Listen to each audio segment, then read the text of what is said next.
مرة في السيمانة كيكون عندي درس ديال دريجة. ويا مساء الخير. صراحه ديما كنت باغا نتعلم العربيه الفصحى، ولكن تلاقيت بواحد مغربي وكنبغيت نهضر بحالو وبحال صحابو والعائله ديالو.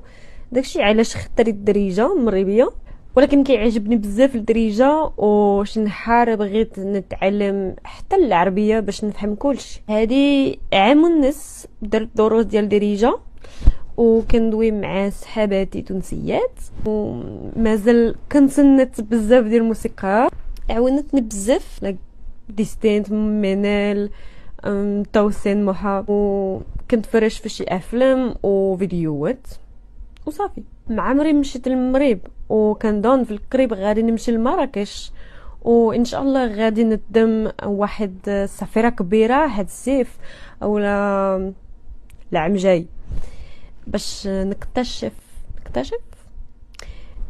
المغرب كامل.